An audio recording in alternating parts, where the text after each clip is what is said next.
jeg hedder Martine. Jeg er 23 år gammel. Jeg kommer fra Ballerup. Før jeg flyttede på Fedet for cirka 2 år siden, levede jeg et liv fyldt med misbrug og selvskade.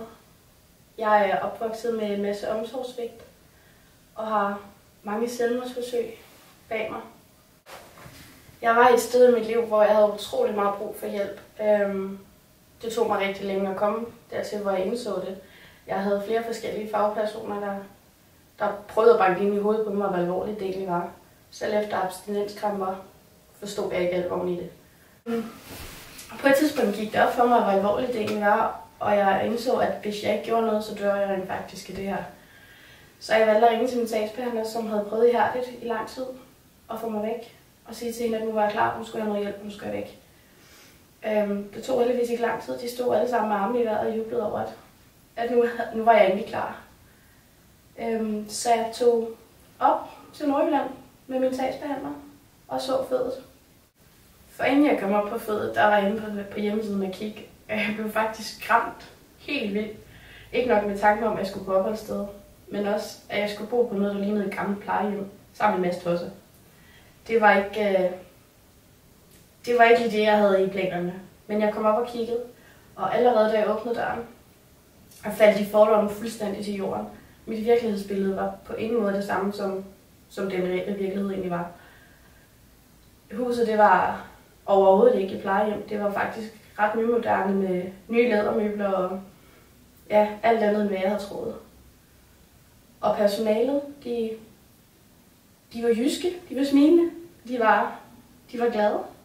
Jeg besluttede ret hurtigt faktisk, at jeg gerne ville flytte ind allerede samme dag, men fik ikke lov til at beslutningen med det samme, så jeg ringede dagen efter og sagde, at jeg kommer, så længe der bliver til min seng. Og en uge efter boede jeg på Fedet. Det første stykke tid, det var rigtig, rigtig svært for mig. Det var en kæmpe omvæltning i sig selv, bare at flytte fra København til det mørke Nordjylland, og ikke kende et eneste menneske.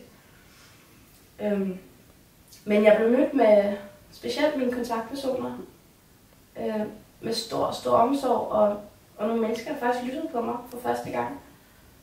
De satte sig ind i min situation og prøvede at forstå, og de prøvede altid at eftergive mit ønske og opfylde mine behov. Selvom jeg var en kropumulig 21-årig københavner, der stadig ikke kunne finde ud af helt, hvad jeg skulle stille op med mig selv og de indre kampe, jeg havde, fortsatte med at drikke og stak af en gang imellem, kom jeg altid tilbage til nogle mennesker, der sagde, hvad gør vi nu? Hvordan kan vi hjælpe dig bedst? Der var aldrig noget med at skælde ud, der var ikke noget med dunken i hovedet, der var kun professionel omsorg, som gjorde, at jeg også blev tryg i at være i stedet, og blev tryg så meget, at jeg faktisk begyndte at stole på de mennesker her, og stole på, at de ville mig noget godt.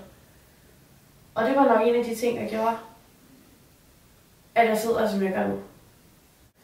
Den største personlige bonus for mig ved at flytte på Fedet, det var helt klart den måde, som jeg blev set på.